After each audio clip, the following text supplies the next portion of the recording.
Menyanar semuanya, kita lanjutkan bahasan kita Mandala Jagat Maya Tumuju Kayangan.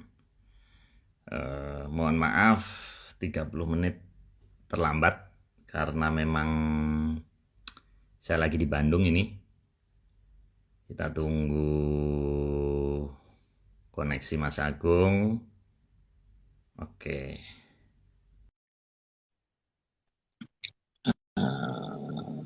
Tunggu sebentar. Nah, masuk ini Mas Agung. Mas. Halo, Pak. Ya, Selamat malam, Mas. selamat malam. Salamnya. Salam Salamnya. ya, ya Ini salam suara ya. saya bagus nggak, Mas? Saya pakai Saat, WiFi hotel nih. eh, Suara saat bagaimana? ini, saat ini jelas, tapi Oke. nggak tahu nanti ya. Yang jelas saat ini jelas sekali. Oh ya Pak Marius, kayaknya minggu Ah, depan gantian saya nih yang harus telat. Jadi minggu depan mulainya jam 10 ya, karena saya oh gitu. banyak banyak kesibukan sehingga pulang sampai rumah itu mungkin di atas 9.30 ya, khawatir kalau mepet. Jadi mending dipastiin jam 10 aja ya untuk minggu depan ya. Oke. Jadi khusus untuk minggu depan itu jam 10.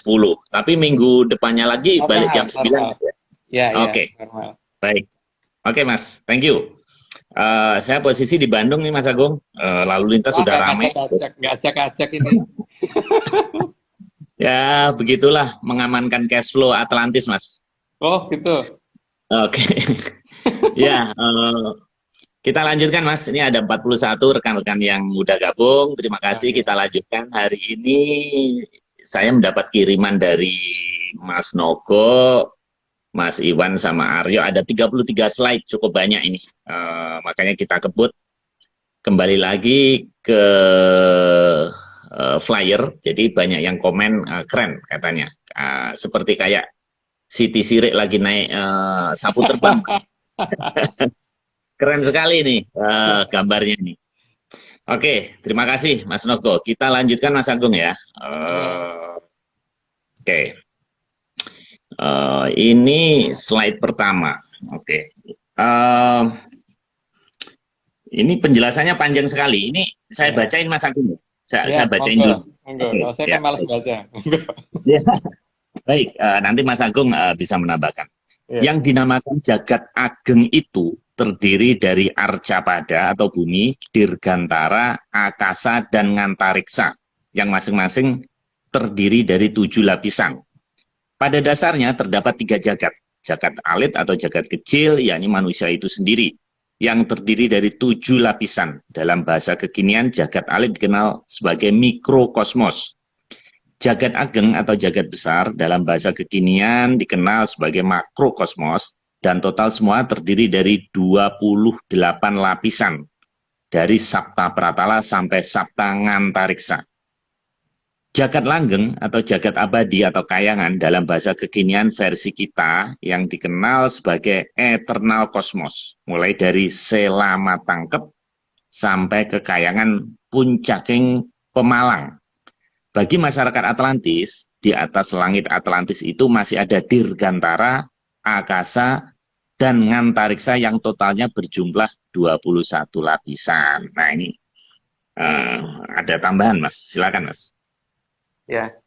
Tapi sebelumnya ini loh Pak ya, anggap aja kita dongeng aja gitu. Jadi tidak perlu Oke, harus dianggap dipercaya banget gitu ya. Tidak percaya tidak ya, apa-apa. Itu. ya. Jadi yang pertama itu tadi ada kekurangan sedikit tentang jagat alit. Jagat alit yang ada di diri manusia itu cukup banyak sebenarnya karena ada terdiri dari 63 ditambah dengan adanya Kolodro, Kolo Angkoro, Kolo Wiguno, Kolo Nimpuno, dan Nyowo serta Sukmo Sejati. Jadi cukup banyak sebenarnya, jadi bukan hanya 7. Jadi yang 63 ini kan terdiri atas 3 yang utama, terus kemudian masing-masing yang 3 itu terdiri atas 7, terus masing-masing 7 terdiri atas 3 lagi gitu. Jadi Hmm. sebagai contohnya di dalam jagat alit yang ada di dalam diri kita itu ada yang namanya daging kan. Daging itu kalau dalam bahasa Jawa yang punya itu Sang Yang Bathara Kemale gitu kan. Jadi itu nanti pada saat kita memoksa harus kita kembalikan kepada Sang Yang Kemale. salah satunya itu. Tapi ada 63 dan masih ada banyak, dan makanya kenapa kalau misalkan orang kemudian disuruh diem itu nggak bisa, karena di dalam kita itu selalu aja kepikiran macam-macam itu, karena di sini seharusnya mulai dari kalau angkoro, kalau lodro, kalau lodro, angkoro, nimpuno dan seterusnya itu harusnya dikeluarkan dulu baru kita bisa hening, karena mereka juga kalau ikut berpikir kan kitanya jadi mau mengheningkan cerita seperti apapun nggak akan bisa. Itu yang di dalam jagat kecil. Yang di dalam jagat gede itu jadi yang di luar badan kita sampai pada batas seloma tangkep gitu. Jadi pada di luar badan kita itu berarti mulai dari Pratolo. Pratolo itu kan kemarin sudah kita bahas dari mulai Eko Pratolo sampai Sabto Pratolo. Terus kemudian ada langit. Nah, langit itu kalau Atlantis sana itu membagi atas tiga. Tiga yaitu Dirgantoro, Akoso, sama Ngantarikso. Nah, kemudian untuk Dirgantoro juga dibagi lagi dari mulai Eko Dirgantoro sampai ke Sabto Dirgantoro. Itu terus kemudian untuk Akoso juga dibagi atas Eko Akoso sampai Sabto Akoso, terus kemudian Ngantarikso juga begitu dibagi dari Eko Ngantarikso sampai Sabto Ngantarikso.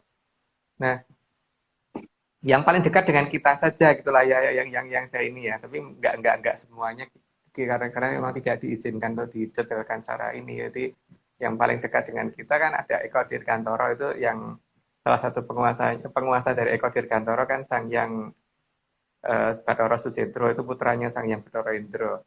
Nah, tapi untuk yang lain mohon maaf saya tidak bisa ini menjelaskan di sini, karena ini apa namanya, memang bukan tugas kita untuk membuka ini semua, cuman mungkin kalau satu dua ya nggak apa-apa gitu. Itu Pak Marius. Jadi Baik. kalau di Atlantis itu mengenalnya langit itu berarti 21 lapis ya, bukan bukan 7 lapis, jadi 21 lapis. Dan untuk jagat alit itu ada 63 plus berapa itu tadi ya? Laludra, Angkoro, Piguno, Nimpuno, terus kemudian Nyawa, tambah 4, kita tambah 6 lagi ya. Gitu Pak. Jadi cukup banyak. Jadi tidak cuma satu dua, apalagi kalau dikatakan cuma empat penjuru arah angin tambah satu di tengah, itu enggak banget ya. Jadi manusia tidak sesederhana itu gitu. Itu Pak. Itu versi Veda Sasongko saya ya. Iya, Oke, Mas. Pak, monggo. Oke, makasih Mas Agung. Bagi rekan-rekan yang baru gabung, tidak terlambat karena kita baru mulai 9.30 memang. Dan untuk minggu depan kita jam 10. Tapi minggu Ya, depannya lagi normal jam 9. Ya, mungkin baik. flyernya ditulis jam 10 aja Pak ya, mulai yang minggu depan itu ya. Jadi biar Boleh, pada tahu. nanti kesebar. Ya, oke. Kita lanjutkan slide kedua. Hari ini cukup banyak rekan-rekan semuanya. Jadi slide kedua, di atas Arcapada ada Dirgantara yang terdiri dari Eka Dirgantara di paling bawah sampai Sapta Dirgantara di paling atas. Dalam bahasa kekinian disebut atmosfer. Oke, Ya. silakan. Cuman Ada tambahan? atmosfer sendiri kayaknya mungkin kurang jelas untuk batasannya kalau misalkan kita melihat, karena terlalu kecil itu atmosfer yang ditunjukkan kalau saya lihat lagi di majalah Science atau di YouTube dan sebagainya, karena Dirgantara yang dimaksud itu sampai betul-betul tidak ada udara juga ada yang masih dianggap Dirgantara gitu loh. Tapi ada beberapa batasan-batasannya yang tidak bisa saya ungkap untuk saat ini, Pak. Tapi untuk memang paling dekat sama kita adalah Eko Dirgantara, terus makin ke atas itu nanti makin tinggi, paling tertingginya ada Sabto Dirgantara. Dan untuk Eko Dirgantara ini kadang-kadang kalau yang naik pesawat terbang kadang-kadang bisa kelihatan itu kalau tidak sengaja gitu. Jadi kadang-kadang kan kalau kita naik pesawat lihat jendela itu kayak kok ketika pas sinar matahari pada kondisi yang tepat tuh kok ada seperti bangunan di atas awan lah, itulah dia. Tapi kadang-kadang kelihatan cuma sebentar atau kemudian atau tidak kelihatan sama sekali. Tapi cukup banyak sih yang menceritakan itu kelihatan, itu cukup banyak sebenarnya. Cuman kan kalau sains kita kan cenderung mengabaikan itu semua, Pak. Karena kurang menyan, jadi mengabaikan itu. Gitu. Mas, dulu cerita Nirmala Rongrong itu juga ada istana di atas awan, Mas. Iya. Jadi ada versi cerita juga. Baik, kita teruskan rekan semuanya slide ketiga. Oke.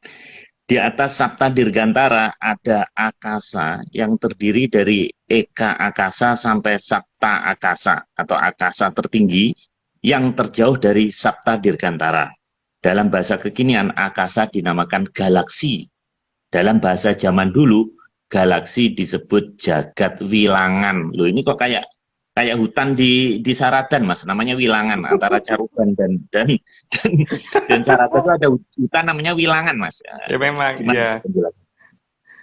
Kalau nama hutannya saya kurang tahu, Pak ya. Tapi memang namanya seperti itu. Jadi eh, kalau saya mengenal dalam Sansekerta itu kan ada banyak nama yang saat ini sudah ditinggalkan masyarakat. Jadi memang kita kenal kok sebenarnya. Tapi kalau dikatakan kita nggak di negara kita tidak ada nama untuk seperti planet dan sebagainya ada itu. Cuman mungkin ntar itu pembahasannya ya. Ada semua nama-nama itu dan galaksi itu dalam bahasa kita disebut jagat bilangan gitu ya. Dan ya, posisi dikatakan akoso itu berarti sampai pada batas itu gitu, pada batas yang masih ada keterikatan pada satu ini apa namanya pada satu lubang hitam ya kalau untuk orang kekinian ngomong gitu. Ada satu ikatan di situ, itulah yang dinamakan jagat bilangan. Itu ada dalam satu akoso gitu. Gitu Pak, dan itu dibagi atas tujuh sab seharusnya, tujuh sab akoso. Dari Baik, Eko sampai Sabto. Gitu. Sabto. Hmm. Oke, kita lanjutkan slide keempat. Di atas Sapta Akasa ada Ngantariksa yang terdiri dari Eka Ngantariksa sampai Sapta Ngantariksa. Ngantariksa tertinggi atau Sapta Ngantariksa berbatasan dengan Jagat Langgeng atau Kahyangan yang berada di atas Ngantariksa. Dalam bahasa kekinian versi kita, Jagat Langgeng disebut sebagai Eternal Cosmos. Ini, Mas. Iya Pak, nah, di luar galaksi, di luar jagat bilangan. Jadi jagat bilangan itu kan banyak. Memang berarti kan jagat itu bukan hanya di wilayah kita saja kan Pak. Itu ada di banyak tempat seperti yang diceritakan di beberapa serat babat kuno itu kan sebenarnya kalau kita mempelajari benar-benar itu sudah menyebutkan ada banyak wilayah di luar angkasa sana yang itu. Jadi tidak hanya bumi dan tidak hanya satu galaksi. Jagat bilangan itu ada banyak dan keseluruhan jagat bilangan itu ada dalam satuan satu ngantarekso lah. Ngantarekso itu bukan hanya satu juga, ada 7 lapisan. Nah, lapisan tertinggi itu ada batasnya, di mana batasnya itu ada di daerah Seloma Tangkep. Nah, di dalam Seloma Tangkep itu masuk di alam kelanggengan. Jadi kalau di sana kalau orang sampai berbuat salah, maka kesalahan itu akan abadi. Kalau ada orang dihukum di sana, dihukumnya akan abadi. Tapi kalau masih melakukan kesalahan di sebelum Seloma Tangkep, berarti tidak abadi. Berarti masih bisa termaafkan gitu. Kalau versi mereka ya. Oke. Gitu, Pak. Kita lanjutkan dulu Mas, karena banyak sekali nih narasi dari Mas Nogo ini. Oke, slide kelima. Di ujung Sapta Ngantariksa ada jebakan dari Sang Hyang Batara Kala untuk menjebak agar makhluk jatuh ke panca pratala. Ujung Sapta Ngantariksa adalah portal ke panca pratala, tempatnya para mangsa kala tinggal. Maka dalam serat Mandalagiri disarankan agar tidak melewati jalur ini. Beberapa makhluk yang tinggal di jebakan panca pratala yang ada di Sapta Ngantariksa antara lain adalah Buto, Raseksa Raseksi, Daru Beksi, dan lain-lain. Nah, Mas Agung, silakan menjelaskan apa ini Daru Beksi ini, Mas. Ya. Sebelumnya saya ceritakan dulu tentang masalah ini, Pak ya. Jadi Ya. jalur ini memang kita sebaiknya tidak lewat situ gitu. Karena kalau lewat situ memang ada hal yang membahayakan yang bisa membuat kita jatuh ke pancapratala. Sehingga memang leluhur membuat jalur lain. Jalur lainnya itu ada di jalur-jalur yang sudah dibentuk oleh leluhur kita dari suku Ningkayangan.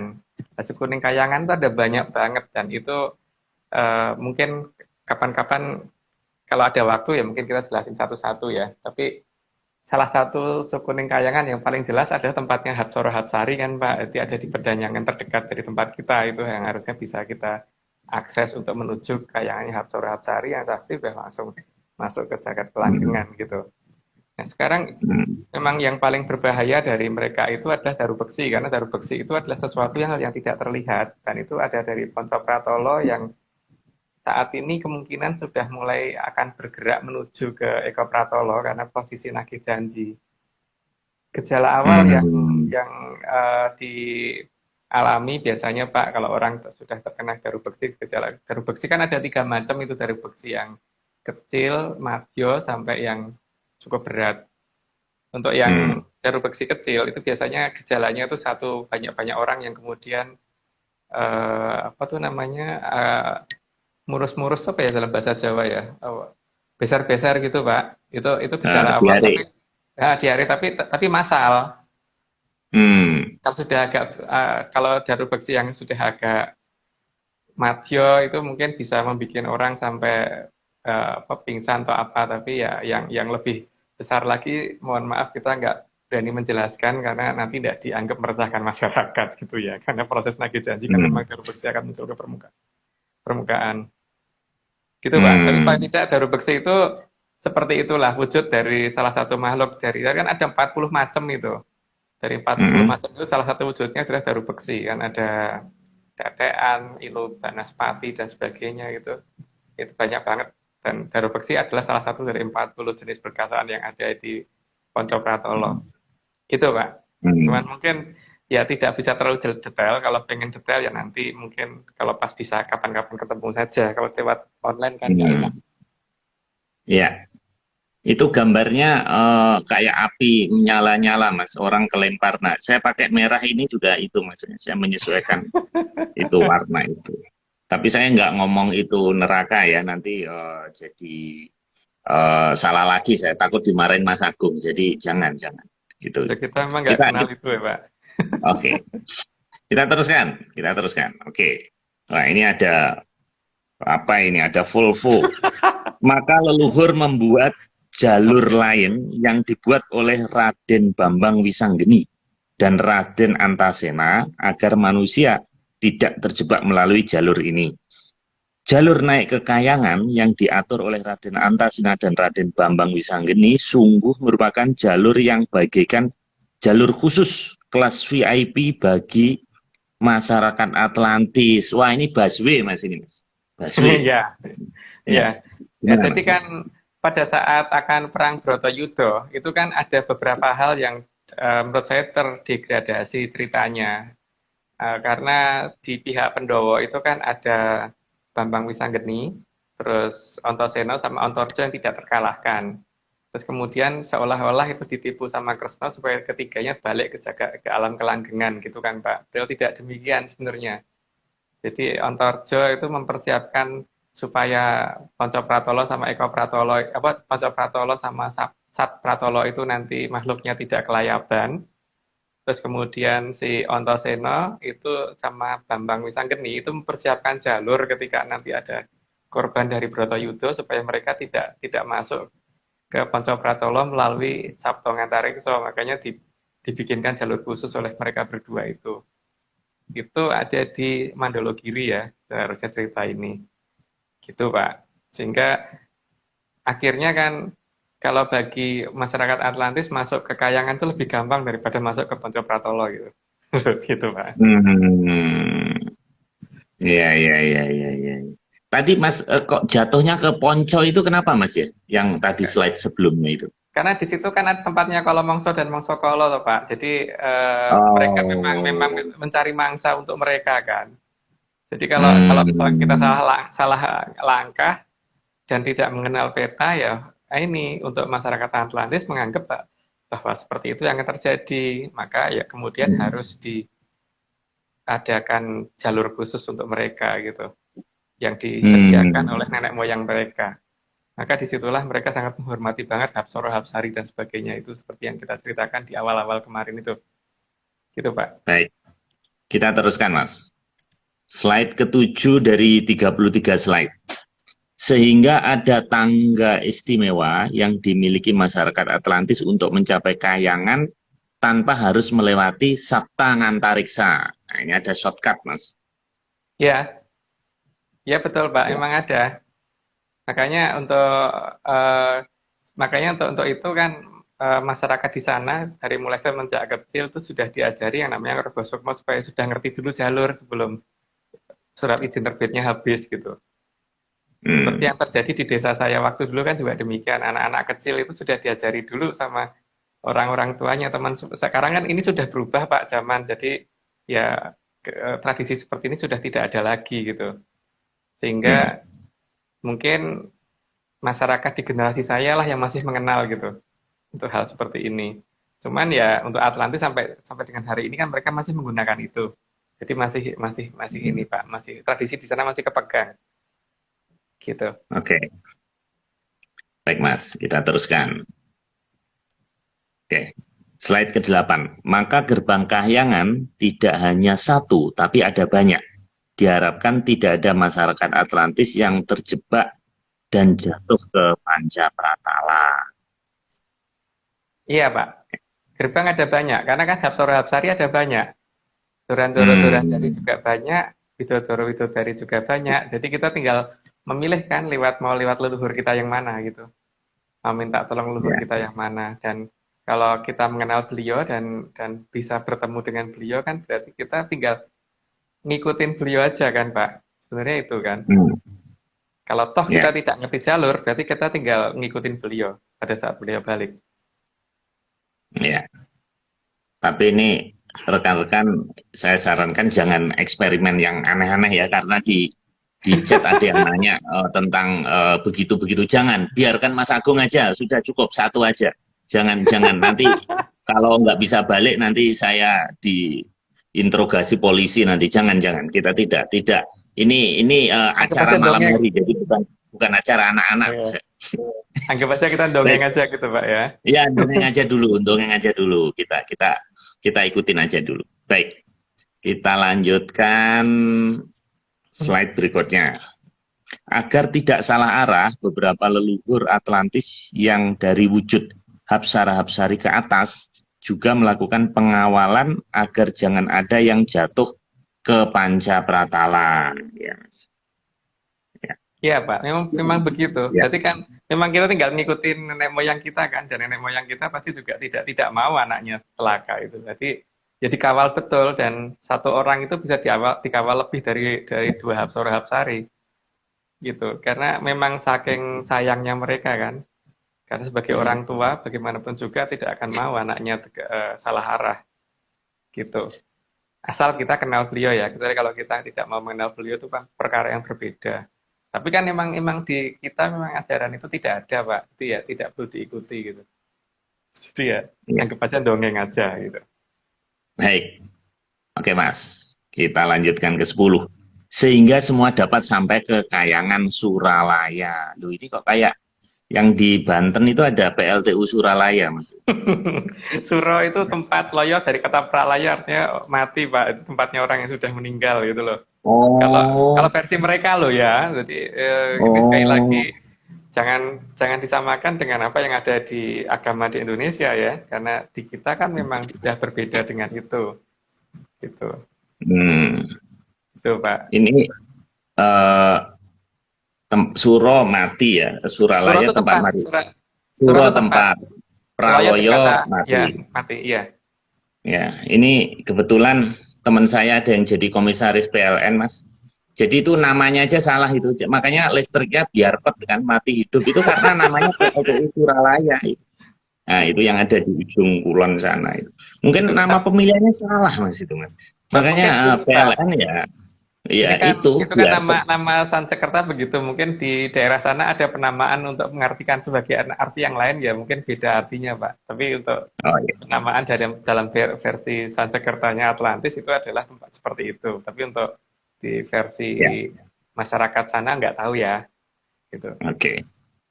Oke Mas, kita lanjutkan. Slide ke-11. Di atas Saptangantariksa ada gerbangnya Kayangan yang menuju alam kelanggengan yang bernama Selama Tangkep. ini merupakan gerbang umum. Nah, ini gimana nih Mas penjelasannya? Ya, Selama Tangkep ada di atasnya Sabto Ngantarekso. Tapi gerbang ini sekarang tidak digunakan. Jadi semenjak lahirnya Bathara Kala memang tidak digunakan lagi. Jadi ya memang mungkin masih ada yang bisa melewati sana karena untuk para Mahaprabu dan sebagainya yang mempunyai kemampuan di atasnya Bathara Kala bodo amat gitu, tetap lewat sana juga nggak peduli karena nggak ada yang berani jebak beliau karena beliau juga nggak bisa dijebak gitu kan. Tapi untuk masyarakat biasa disarankan tidak lewat Selomatangkep gitu. Selomatangkep tuh gerbang menuju ke Kayangan dan begitu masuk pertama kali yang akan kita temui adalah alun-alunnya Kayangan. Tapi nanti mungkin ada di slide berikutnya Pak penjelasannya. Oke Mas, kita lanjutkan. Gerbang Selamatangkep dijaga oleh dua raksasa yang membawa gada yang bernama Tingkara Bala dan Bala Upata. Tugasnya melarang manusia yang belum waktunya masuk ke Kayangan yang melalui jalur Sapta Ngantariksa. Juga melarang makhluk dari Panca Pratala dan Sat Pratala memasuki Kayangan. Nah ini bentuknya kok kayak reco pentung ini Mas ya. Kayak yang Memang di bentuk, depan memang candi itu ya. iya memang bentuknya seperti itu wajahnya Pak. Ya, jadi memang di Hmm, depan candi itu kan meniru wujud dari gerbang Selomatangkep, makanya selalu yang namanya Selomatangkep atau dua batu yang berdempet itu kan sempit, makanya gerbang di beberapa tempat yang dijaga seperti itu ditunjukkan sebagai gerbang yang tidak lebar kan Pak. Gitu. Dan hmm, makanya diusahakan dari batu kali sebaiknya karena selo matangkep kan. Tapi ya di hmm, beberapa zaman tertentu kemudian diganti dengan menggunakan batu bata. Yang penting kan batu, bata hmm. ada kata batunya kan Pak, selo artinya batu kan artinya selo dalam bahasa Jawa. Gitu Pak. Oke, baik. Kita lanjutkan. Slide ke-13. Kedua raksasa tersebut sebenarnya penjelmaan dari Sang Hyang Bathara Citragada dan Sang Hyang Bathara Citrasena. Beliau berdua merupakan Bathara yang kembar.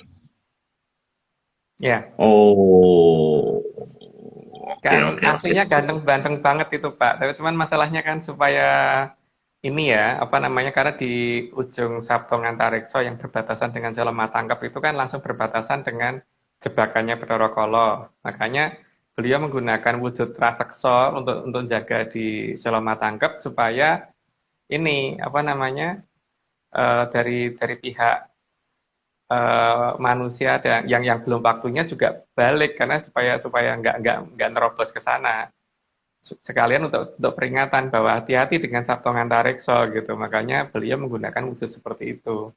Walaupun wujud aslinya tidak seperti itu, Bu. Gitu, Pak. Hmm, baik Mas. Kita lanjutkan. Setelah memasuki gerbang Selamatangkep, akan ada alun-alun kayangan yang bernama Repat Kepanasan.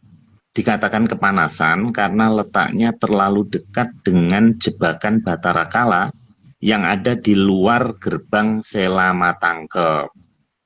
Tuh Mas. Ya, tepat Ya. kepanasan atau setelah kepanasan gitu kan. Jadi memang dikatakan seperti itu karena adanya tadi kan ada trapping dari Bathara Kala di sana. Dan Hmm, itu makanya dikatakan seperti itu dari tempat setelah melalui daerah yang kepanasan gitu. Itu ada alun-alunnya Kayangan. Lanjut dulu aja Pak. Karena kalau saya terusin oke. nanti player-player berikutnya sudah langsung terjelaskan itu. Saya langsung ngomong. Oh, iya. Jelaskan dulu aja. Saya nggak bilang itu oro-oro maksar loh Mas ya. Enggak, itu hanya kemiripan ya. Oke, slide ke-15. Bagi siapapun yang sudah memasuki jagat langgeng di atas selama tangkep, maka kemampuan optik mata kita adalah pandangan 4 dimensi. Artinya, saat kita memandang sebuah objek di sana, maka objek tersebut akan terlihat tampak depan, tampak belakang, tampak samping, tampak atas, dan tampak bawah secara bersamaan. terkesan tidak nalar karena memang ini tidak sekedar di luar nalar manusia, tapi di atas nalar manusia. Ini satu contoh nalar dari sisi kayangan ini Mas. Ya, Seru ini. ya. Jadi gini Pak, ini mungkin bukan hanya ketika kita berada di sana ya, tapi kalau orang ngerti ngerogosokmu atau nggak sah pas ngerogosokmu deh. Kalau orang lagi tidur aja Pak, waktu Pak Marius mimpi itu pasti kalau melihat sesuatu pasti waktu melihat depan kelihatan belakangnya juga kan. Ya. Ya itu ketika sukma sejati yang memandang itu seperti itu. Jadi tidak melihat depan ya depannya doang gitu. Jadi ketika kita melihat sesuatu tuh ya langsung depan belakang atas bawah kelihatan semua. Jadi kalau kita melihat rumah dari depan maka dalamnya juga kelihatan gitu. Jadi apalagi kalau sudah masuk selama tangkap karena berarti kan cuma sukma sejati yang sampai sana. Itu memang seperti itu. Itu versi penjelasan dari mereka gitu Pak. Jadi anggap aja dongeng Ya. gitu ya. Ya. Tapi memang betul nih di dalam astral projection itu memang badan halus itu bisa keluar, bahkan kita kadang-kadang bisa melihat kita sendiri gitu dan itu apa namanya langsung 360 derajat memang bisa melihat. Nah itu apa yang dilihat tergantung dari ininya, sebetulnya tergantung dari kita, gitu. Kekuatan roh kita gitu. Nah kalau rohnya sekuat Mas Agung ya yang dilihat seperti itu. Tapi kalau saya yang saya lihat yang 19 detik itu mungkin ya belum nyampe situ saya karena arahnya beda gitu ya. Oke Mas, kita lanjutkan. Di alun-alun repat kepanasan inilah biasanya diumumkan kejadian besar yang akan menimpa Arjamada. Manusia yang bisa ngeragah suksma dan bisa mencapai alun-alun repat kepanasan melalui jalurnya para hapsara-hapsari dapat mendengar pengumuman dari kadewatan. Biasanya yang mengumumkan adalah Sang Hyang Batara Panyarikan. Nah, ini pengumuman apa ini? Macam macam-macam nggak pengumuman itu. Jadi tergantung situasi apa yang akan terjadi. Tapi biasanya peristiwa besar sih yang diumumkan itu. Tapi kan jagat itu banyak Pak. Jadi yang diumumkan kadang-kadang bukan pada posisi jagat wilangan kita, kadang-kadang jagat wilangan yang lain gitu. Itu wewenang dari Broro Panyarikan yang menjelaskan di situ atas perintah dari kadewatan di atasnya memang. Cuman untuk mencapai ke sana biasanya makanya kan kenapa di nenek moyang kita zaman dulu itu bisa meramal karena bisa mencapai ke tempat itu. Jadi bisa mendengarkan di sana kemudian begitu sampai di sini ditulis menjadi suatu syair karena kan tidak boleh terlalu jelas menjelaskan ke masyarakat. Nah, jadi hmm, mendahului yang punya alam raya kan nggak boleh. Jadi ya hanya hmm, diceritakan dalam bentuk syair dan cerita-cerita yang kadang-kadang malah ditunjukkan dalam suatu cerita rakyat yang dianggap nggak ada ininya, nggak ada artinya, padahal itu hmm, ada gitu. Atau dimasukkan dalam suatu lagu-lagu atau gending-gending lama yang dianggap nggak ada artinya apa-apa gitu. Gitu. Makanya itulah hmm, kenapa kok Ronggo Warsito bisa menceritakan kenapa Sang Mahaprabu Sri Aji Joyoboyo bisa menceritakan seperti itu karena beliau bisa sampai ke sana. hmm. Makanya Mas, kalau di luar negeri di Eropa itu ada Nostradamus tuh dalam kuantrin. Dia kayak bait syair-syair gitu mungkin juga menyamarkan gitu ya. Iya, memang harus Dia disamarkan, tidak boleh menyamarkan terlalu seperti itu. detail. Iya, Pak, Iya, memang seperti itu. baik. Oke Mas, kita lanjutkan.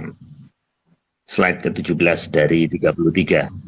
Sang Yang Batara Panyarikan bertugas menulis semua hal yang menjadi sabda Sang Yang Jagat Pratingkah serta mengumumkannya di alun-alun repat kepanasan setiap kejadian penting yang akan menimpa Jakarta.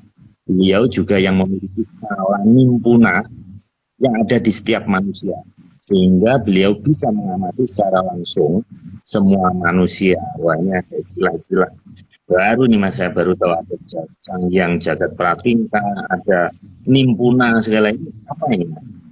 Sang Yang Jagat Pratingkah itu Bathara Guru, Pak. Kalau ngerti Oh, kalau manusia itu untuk di Atlantis sana, kalau di sini nggak tahu ya. Itu terdiri atas yang saya ceritakan tadi ada 63. Kemudian ditambah dengan ada Kololodro, itu saudara kita yang berwarna hitam. Terus ada Kolo Angkoro, saudara kita yang berwarna merah. Terus ada Kolo Wiguno, saudara kita yang berwarna kuning. Dan Kolo Nimpuno, saudara kita yang berwarna putih. Nah, Kolo Nimpuno itu tugasnya adalah mengingat apapun yang sudah kita lakukan dan untuk melaporkan ke Bedoro Penyarian. Maka kalau kita mengenal Bedoro Penyarian, orang di hadapan kita nggak bisa bohong, Pak. Karena kalau dia bohong, kalau Nimpunonya kita undang untuk kita tanya, nggak akan bisa bohong itu kalau Nimpuno. Gitu. Oke. Oke, Tapi itu Mas. di Kita sana ya, teruskan. kalau di sini nggak tahu kalau di sini. Apakah di sini orang masih punya kan aturannya udah lain, Pak. Jadi apakah susunan manusia di sini dan di sana sama ya nggak tahu ya. Gitu. Iya, iya, iya. Oke, Mas. Kita lanjutkan. 18. Alun-alun Repat Kepanasan juga tempat mengakomodasi para hapsara-hapsari sampai widadara-widadari saat mengikuti pisoanan agung yang diadakan para batara, terutama Sang Hyang Batara Panyarikan. Ini, Mas. Ya, Alun-alun Repat Kepanasan, Mas. ya karena yang Ya. bertugas memberikan pengumuman memang Betara Penyarikan, tapi juga tidak menutup kemungkinan seperti Bedoro Wisnu dan sebagainya juga akan mengadakan pengumuman di sana, terutama ketika misalkan Wahyu Cakraningrat mau turun gitu kan, biasanya Bedoro Komojoyo yang nganter. Nah, itu juga beliau akan mengadakan pengumuman dulu di sana. Biasanya didampingi sama Bedoro Penyarian dan yang lain-lain. Atau waktu Bedoro Wisnu mau turun dan sebagainya gitu, Pak.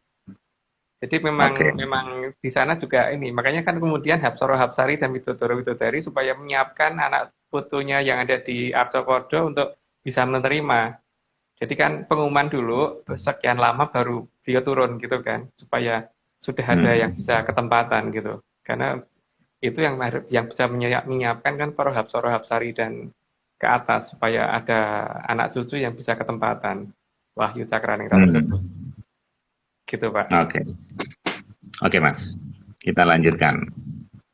Ini panjang sekali nih narasi dari Mas Ogo ini saya bacakan rekan-rekan ya. Di atas alun-alun Repat Kepanasan terdapat kayangan Suralaya. Dalam bahasa Sanskerta, Sura berarti tempat, laya dari kata pralaya yang artinya mati. Ya, itu tadi kita sudah sempat singgung ya. Kayangan Suralaya merupakan tempat tujuan kembali ke asal dari masyarakat Atlantis dan tempat ini sangatlah jauh dari Panca Pratala. Pencapaian kekayaan Suralaya agar tidak salah jalan melalui Sabta Antariksa, maka masyarakat Atlantis akan ke sana melalui jalurnya para masyarakat dari melewati suku Ningkayangan atau Kayangan. Saat manusia sudah mencapai kayangan Suralaya, disinilah pencapaian minimal dari yang disebut dengan Sangkan Parandumadi. Jadi Sangkan Parandumadi adalah sebuah posisi yang pencapaiannya hanya bisa dilakukan dengan sebuah laku. Jadi bukan berupa ajaran semata. Waduh, ini filosofi Mas. Lihat. Oh salah Pak, bukan filosofi karena Bukan apa ini. kalau di tradisi kuno itu kalau kita belajar filosofi malah akan kesesat. Karena filosofi itu justru yang akan membuat jauh dari tradisi kita yang asli. Contohnya ya Pak ya, dalam Wahyu Hastobroto itu kan salah satu perlambang adalah Bathara Baruna. Difilosofikan Bathara Baruna adalah dewa laut sehingga diasumsikan bahwa laut itu akan selalu berwarna bening ketika kedapatan kotoran dari manapun. Terus artinya orang yang ketempatan Bathara Baruna berarti orang itu mendapat masalah dari manapun akan tetap bisa berpikir jernih. Apa itu salah? Enggak, tapi enggak tepat karena akhirnya sosok Bathara Barunanya udah enggak ada. Gitu kan, Pak? Filosofi ini menjauhkan dari kondisi asli, hati-hati. Gitu ya. Jadi untuk dalam hal seperti ini itu Sangkan Paraning Dumadi itu minimal adalah sampai di Suralaya karena di Suralaya memang tempat manusia kebanyakan ada di situ. Tapi untuk beberapa yang mempunyai tataran lebih, misalkan dari mulai Tumenggung sampai ke Mahaprabu, biasanya tatarannya bisa sampai ke tataran dewa-dewi ke atas gitu. Jadi ada seperti misalkan Mahaprabu Sri Adi Jayabaya gitu kan paling tidak sebagai titisannya Bathara Wisnu ya berarti berhak menempati kayangan Untara Segara tempatnya Bathara Wisnu gitu Pak. Dan bisa lebih tinggi gitu tergantung dari laku yang pernah dilakukan dijalankan selama masih hidup dari manusia dulu. Tuh kalau versi di Atlantis seperti itu. Jadi kalau bagi mereka yang paling penting adalah mapping. Bukan orang itu baik atau enggak baik, tapi ngerti jalan apa enggak gitu. Kalau enggak ngerti jalan ya embuh, tapi kalau ngerti jalan itu bagaimanapun juga tetap akan nyampe. Tapi itu versi mereka, ya anggap kita dongeng gitu, Mbak. Pak Maris sudah mulai ini loh, mulai agak blur gambarnya. Ntar lagi mesti putus-putus nih suaranya kalau udah gini nih. Sudah mulai apa kotak-kotak gitu loh. Kotak-kotak. Nah, Mas, makanya di layar kan bentuknya kayak orang jalan, kayak apa naik sapu terbang ya, itu mungkin mencari jalan kaki. Nah, Mas Artu, jadi manusia itu bisa menempati posisi tadi yang jiwa-jiwa tadi, sebetulnya kita bisa nyampe sana juga manusia itu. Bisa Pak. Kan kita bisa. Tapi kita bukan dewa Mas, masalahnya. Kok bisa? Tapi bisa, iya, karena tataran menjadi kadewatan ada rahasianya sudah mereka ketahui Pak, sehingga bisa memasuki kayangannya kadewatan dan contohnya aja Sang Maha Prabu Watu Gunung itu kan manusia Pak, tapi kan sempat menggantikan Bathara Guru langsung loh Pak, yang digantikan Bathara Guru dan Bathara Guru itu di atas semua Bathara yang ini loh, di tataran Bathara termasuk paling tinggi kan. Bisa saja. Sangat bisa. Bukan tidak mungkin, tapi sangat bisa. Oke, lanjut Pak. Lanjut. Baik, slide ke-20. Di kayangan Suralaya, para leluhur dapat dengan mudah melihat kehidupan anak cucu yang ada di Atlantis yang sedang menjalani kehidupan di Arcapada. CCTV Mas ya. Dia bisa memonitor. Ya, memang beliau pasti mengawasin kita, Pak. Dan ketika ada sesuatu hal yang dengan kita yang tidak sesuai untuk mereka, maka biasanya langsung memberitahu Rohasari terdekat atau mengirimkan ke Sosrodoro yang supaya mempengaruhi pikiran kita, supaya paling tidak kita mengerti bahwa itu salah itu.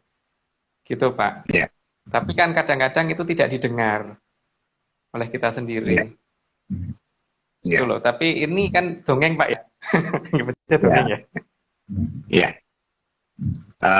Sebetulnya kalau yang menjalani nggak dongeng ya, tapi ya sudahlah memudahkan saja.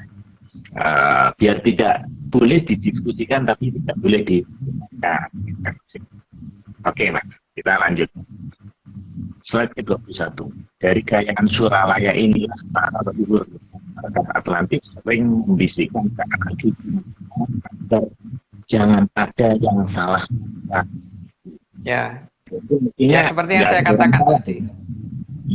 Ya, seperti yang saya katakan tadi, seharusnya orang tidak bisa salah lagi kalau ngikutin petunjuk tersebut gitu loh. Untuk versi di Atlantis ya, maka kenapa mereka bisa besar dan kenapa mereka mempunyai teknologi yang tinggi dan bisa menutupi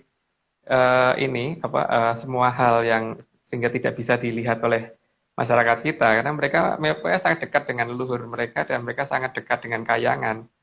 Nah, ini Pak Marius mulai suara dan mulai gambarnya mulai agak ini loh, gambar mulai blur, suara mulai putus-putus loh Pak. Kok aneh ya? Padahal harusnya makin malam tuh makin jelas Mas harusnya ya. Oke Mas, kita lanjutkan Mas. Gambarnya kotak-kotak. Masa sih? Padahal jelas ini saya. Oke, Mas, kita lanjutkan ya. Slide ke-22. Bisikan ini nadanya mirip dengan getaran sasradara yang terdengar bagaikan bunyi ribuan burung dara yang bunyi secara bersaut-sautan. Dulu kan kita pernah bahas Mas ya, sasradara. Ya, sastra itu kan 1000. Doro itu ya burung dara gitu. Jadi 1000. Suaranya seperti ribuan burung dara yang berbunyi bersaut-sautan. Sehingga kalau kita nutup telinga kita kan dengingnya itu seperti itulah. Itulah namanya sasradara. Cuman sasradara itu tiap orang sebenarnya beda. Tapi cuman bisa mendengarkan dalam dalam gelombang yang sangat pelan apa enggak. Kalau nggak bisa mendengarkan yang dengan pelan, berarti ya kita nggak akan ngerti, cuma seperti denging yang ini doang. Tapi kalau kita terlatih untuk mendengarkan itu dan bisa memperlambat ini semua, maka ini akan kelihatan suara apa pesan apa akan kedengaran, Pak. Cuman ya itulah cara untuk memelankan itu kan kalau di negara di peradaban kita nggak ada lah. Kalau di Atlantis ada langkahnya. Ya, di Weda Sasongko yang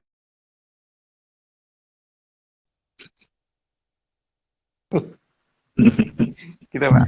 Enggak lanjut. Oke lah, kita lanjutkan Mas. Slide ke-23.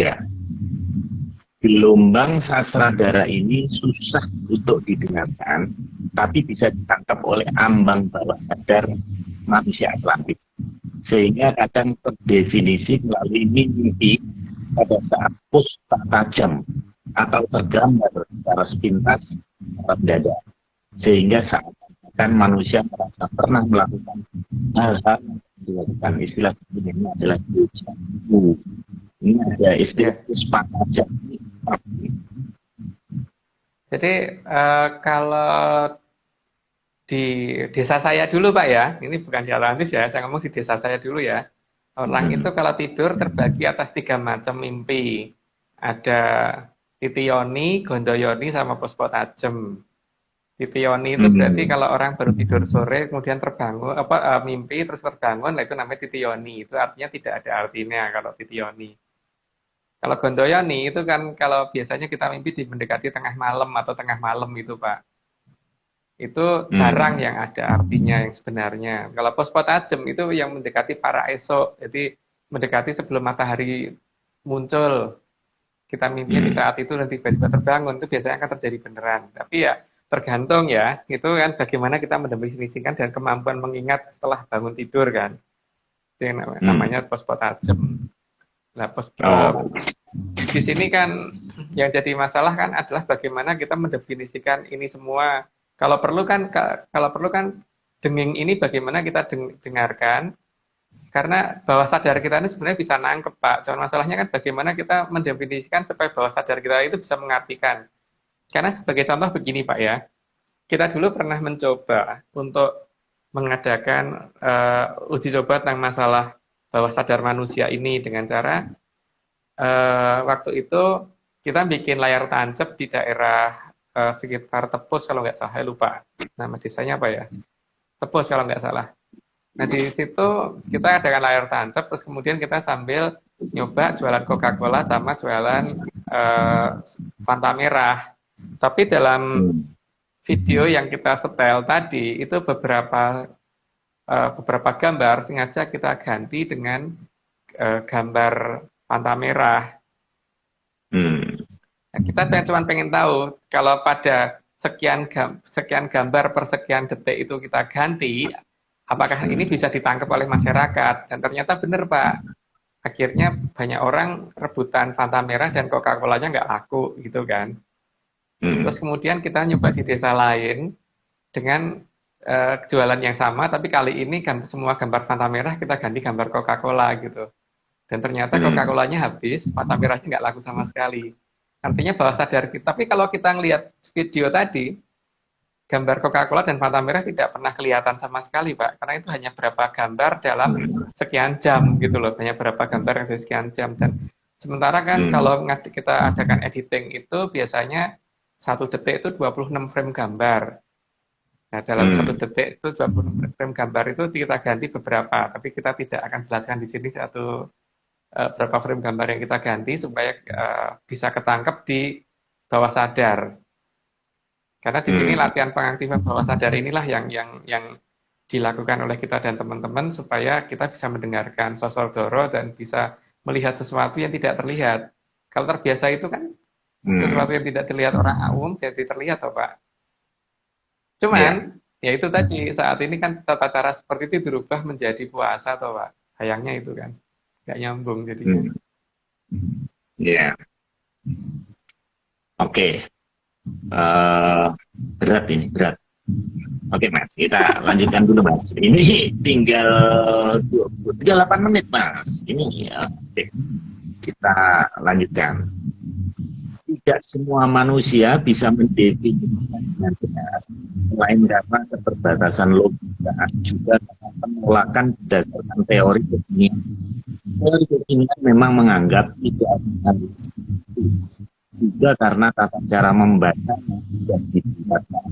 Maka pesan leluhur, maka pesan luhur yang sangat ini akhirnya diambil. Nah, ini ada kesalahan kata-kata membaca ini gimana ya? Ya, ya tadi Pak, kan sebenarnya kita sudah menunjukkan bahwa ternyata kan bawah sadar kita itu bisa nangkep, karena bawah sadar kita itu merupakan suatu data sanggup menangkap data dalam jumlah lebih dari gigabyte gitu loh istilahnya. Jadi ini harus dimanfaatkan. Cuman masalahnya kan pemanfaatan itunya tuh diganti dengan ajaran sekarang, diganti dengan puasa Pak. Untuk yang ini ya, saya tidak ngomong tentang puasa versi agama ya, tapi puasa versi orang-orang zaman sekarang yang berhubungan dengan kejawen ya. Karena nggak seperti itu. Karena kalau saya lihat kan Werkudara tuh orangnya tidak kurus gitu Pak. Yang pertama itu ya. Yang dikatakan Manunggaling Kawula Gusti itu kan gitu kan. Bahkan kita bisa lihat bahwa Baladewa juga tidak kurus gitu kan. Jadi itu artinya kan tidak itu sebenarnya tata caranya. Tapi nggak tahu sejak kapan itu berubah menjadi seperti itu gitu kan. Nah di sini kan latihan pendefinisian ini saat ini kok hilang gitu aja yang saya jadi masalah itu. Kenapa ini kok hilang? Ya kalau itu hilang ya berarti mungkin emang orang sudah tidak peduli lagi dan tidak percaya dengan hal itu. Tapi kan itu hak masing-masing. Nggak pengen tahu juga nggak apa-apa gitu kan Pak. Gitu ya. Karena kan teori kekinian emang mengabaikan itu. Jadi yang dianggap itu tidak ada atau dianggap itu halu gitu, halusinasi gitu. Padahal nenek moyang kita dulu di bawah Mahaprabu ada dua Mahapatih. Satunya Mahapatih Rakyat Mahapatih Ihino yang Mahapatih yang tertinggi atau Wapres kalau sekarang, terus Rakyat Mahapatih Ihalu gitu kan, Ihalu, berarti kan halu supaya bisa, iya benar, supaya bisa menangkap halu Pak. Itu Mahapatih yang tugasnya menerima sesuatu dari kayangan, jadi yang harus benar-benar bisa menangkap sesuatu yang dianggap halu, gitu loh. Jadi halu itu penting untuk zaman dulu, kalau zaman sekarang enggak, gitu ya Pak. Ya.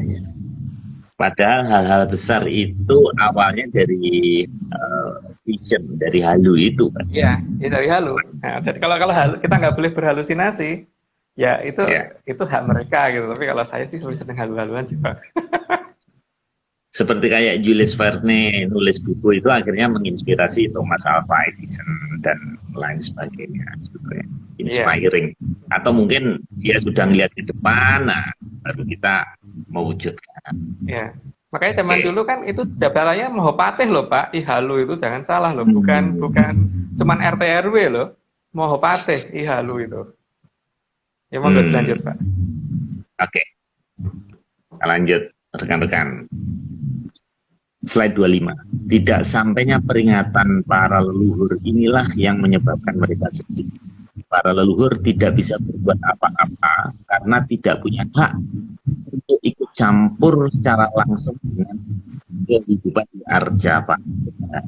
Ini sinyalnya putus berarti. Nah, jadi ada. Iya Pak, komunikasinya terputus. Jadi ya seperti itu yang terjadi. Jadi emang leluhur kalau sampai Suralaya tidak boleh, tidak punya hak. Kecuali kalau bisa sampai tataran di atasnya Pak. Kalau beliau minimal bisa berubah jadi Hapsara Hapsari, berhak turun. Tapi kalau hanya bisa sampai di Suralaya, hanya bisa melihat yang di bumi bagaimana gitu. Di bumi itu belum tentu bumi pada posisi kita ya. Karena Eko Pratolo aja kan luas. Dan Dwi Pratolo lebih luas lagi kan. Yang terluas di bumi kan di Dwi Pratolo. Oke, lanjut dulu aja Pak. Oke, kita lanjut. Rekan-rekan yang baru gabung, memang kita terlambat 30 menit malam ini, jadi ada waktu sekitar 6 menit lagi. Slide ke-26. Di atas kayangan Suralaya terdapat kayangan para Hapsara Hapsari. Tadi sudah disinggung juga ya. Ya, di atas jadi saya cukup ya. kan. Hapsara Hapsari itu kan memang kayangannya di sana. Jadi mereka tuh kalau diusir dari bumi ya pulang, mempunyai tempat kok. Istilahnya seperti Pak Marius, kalau misalkan di Bandung sama yang punya hotel diusir ya masih bisa pulang, punya rumah kan. Gitu kan Pak? Iya, iya, iya, iya, iya, iya. Oke, slide 27. Kayangan para Hapsara Hapsari bagikan gemerlap bintang. Kalau dilihat dari kayangan Suralaya, bintang-bintang Ya, ya penggambarannya seperti itu memang. Ya penggambarannya seperti itu. Makanya leluhur kita kalau bisa berubah menjadi Hapsara Hapsari bisa masuk ke kayangan sana atau dibikinkan kayangan baru oleh Hmm. Kadewatan. Terus kemudian berhak turun untuk ikut ngatur di Arjopodo. Gitu Pak. Hmm. Walaupun saya juga kurang gitu ngerti, tapi saya okein aja mas, karena 5 menit. Ya, Saya yakin banyak rekan-rekan yang kurang kuat, tapi tidak apa-apa. Memang ini apa namanya, setidaknya pengetahuan dulu. Nanti ada Zoom, ya, ada bukan pengetahuan Pak. berikut. Bukan pengetahuan ini dongeng gitu, dongeng, Oh dongeng. Bukan dongeng, pengetahuan, oke. dongeng. Kalau dongeng nggak boleh dibantah, ya. Karena dongeng itu yang berkuasa dukun, jadi ya, dukun itu nggak Ya. pernah salah. Oke, kita lanjutkan.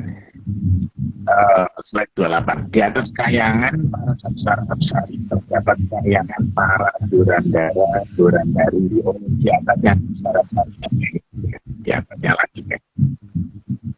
Ya, di atasnya kayangannya Hapsara Hapsari ada lagi. Ya. Dan kelihatan lebih mewah sih sebenarnya masing-masing kayangannya itu dan lebih besar per kayangan. Dan gemerlapnya juga lebih bagus, tapi jumlah bintangnya lebih sedikit kalau dilihat dari Suralaya. Dari Suralaya kan kayangannya Durandara itu nggak kelihatan, Pak. Yang kelihatan cuma kayangannya Hapsara Hapsari. Jadi lewat satu level nggak kelihatan. Gitu. Oke. Lanjut. 29. Kalau dilihat dari kayangan para Hapsara-Hapsari, maka kayangan para Durandara-Durandari mirip gemerlap bintang. Gemerlap bintang perwujudan dari kayangan para Durandara-Durandari tidak akan terlihat dari kayangan ya, tidak mas tadi itu. Ya, sudah diceritakan ini tadi kan. Jadi Ya.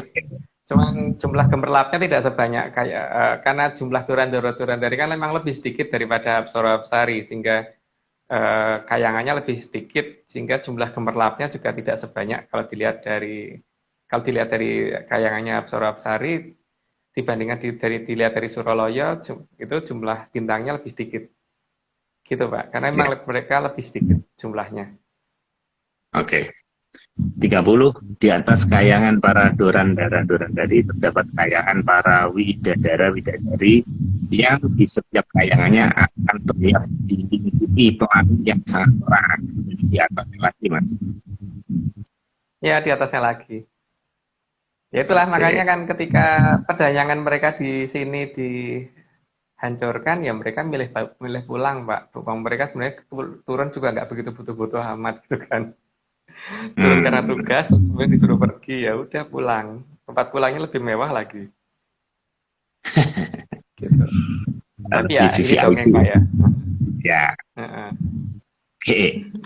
31 mas. Dari kayangan para Durandara-Durandari, kayangan para Widadara-Widadari akan terlihat seperti bintang gemerlap bintang perwujudan dari kayangan para Widadara-Widadari tidak hanya terlihat dari kayangan para Hapsara, tidak akan terlihat dari kayangan para Hapsara. Oh. Jadi masing-masing hanya bisa lihat langit di atasnya Pak. Jadi langit di atasnya lagi nggak kelihatan. Jadi kalau memang dari Suralaya apalagi lebih nggak kelihatan lagi tempatnya kayangannya Widodara-Widodari karena memang itu lebih tinggi lagi dan lebih gemerlap lagi dan jumlahnya lebih sedikit juga terus kemudian juga lebih tinggi dan juga lebih susah mencapai ke sana gitu. Tapi emang ada jalan juga ke sana itu ada. Tapi yang tidak segampang itu untuk mencapai ke lokasi beliau itu. Itulah. Tapi mereka kan sebenarnya sudah termasuk baik toh mau turun ke bumi. Iya sih. Ini saya lagi nyari sinyalnya yang putus tadi mas. Kita tahu ketemu sinyalnya. Oke, berikutnya mas. Slide 32.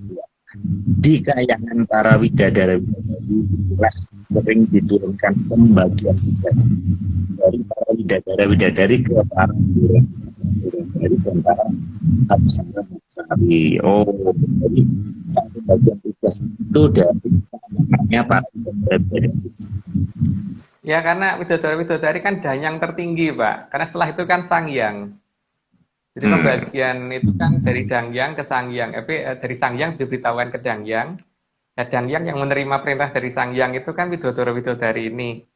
Ya, setelah itu baru beliau mengumpulkan para Hapsara Hapsari dan sampai ke Durandara-Durandari, jadi Hapsara Hapsari sama Durandara-Durandari dikumpulkan untuk diberitahukan tugasnya apa, untuk turun ke Artopodo atau turun ke Artopodo yang mana gitu, atau ke Jagat Wilangan yang mana, karena Jagat Wilangan tuh banyak dan semua ada di bawah sana. Kita lihat aja dari sini, Jagat Wilangan tidak cuma satu kan, Pak. Dan di sana kan setiap Jagat Wilangan pasti ada beberapa tempat yang bisa ditempatin gitu, yang ada di bawah kendali dari Kayangan gitu. Oke. Slide terakhir ya. Suradiraja Yaningrat Sukabrasto Den Pangastuti Jaya luar biasa ini. Apa namanya, kiriman dari Mas Noko, Mas Iwan sama Amir ya. Jadi minggu depan topiknya apa judulnya? Minggu depan yang jelas kita mulai jam 10 ya Pak. Nanti jadi dari flyer kita tulis di jam 10 malam pertama itu. Terus minggu depan berarti kan kita akan mencoba menjelaskan dari mulai kayangannya Dewa Dewi sampai ke kayangan Jonggiri Saloko dan bagaimana itu terbentuknya Jonggiri Saloko dan sebagainya gitu nanti. Kalau mencukupi waktunya, jadi kita lihat dari ininya berapa banyak flyer yang memungkinkan kan. Kira-kira mungkin sekitar antara 30-an gitu kalau misalkan lebih dari itu ya berarti mungkin ada yang tidak dijelaskan di situ karena minggu depannya lagi sudah beda lagi gitu. Oke Pak, saya pikir cukup jelas ya. Jadi minggu depan kita jam 10 ya. Minggu depan kita jam 10, kita tulis di flyer jam 10, tapi minggu depannya lagi kembali jam 9 ya. Jam 9 lagi. Mas, ini suara saya bagus Mas? Suara saya bagus. Sekarang jam tapi gambarnya kotak-kotak Pak. Wajahnya Pak Marius kotak-kotak, kayak zombie. Oh gitu. Oh gitu. Oh, kotak-kotak. Mas, saya lihat gitu loh Pak. Kalau gambar-gambar ini kelihatan nggak Mas? Nah ini Pak Marius bisa ada HP satu lagi nggak? Kalau ada HP satu lagi coba deh dilihat. Itu kotak-kotaknya kayak gitu. Oh, ini saya relay lewat apa namanya Clubhouse. Ini ada bantal. Nah ini kamarnya Mas. Ini jadi kenapa yang membuat terlambat saya? Jadi saya baru makan roti nih Mas. Belum makan malam. Baru jadi makan malam. Oke rekan-rekan, terima kasih sudah bergabung. Apapun yang terjadi kita waktu malam kita tayangkan walaupun waktu ya. Tetap komitmen sama arti. Oke, cukup salamnya sampai ketemu. Ya, terima kasih. Ini sesi keempat dibagi 14 bulan Mas. Cukup juga ini. Oke, selamat malam, salamnya. Ketemu lagi di Rabu Minggu. Ya.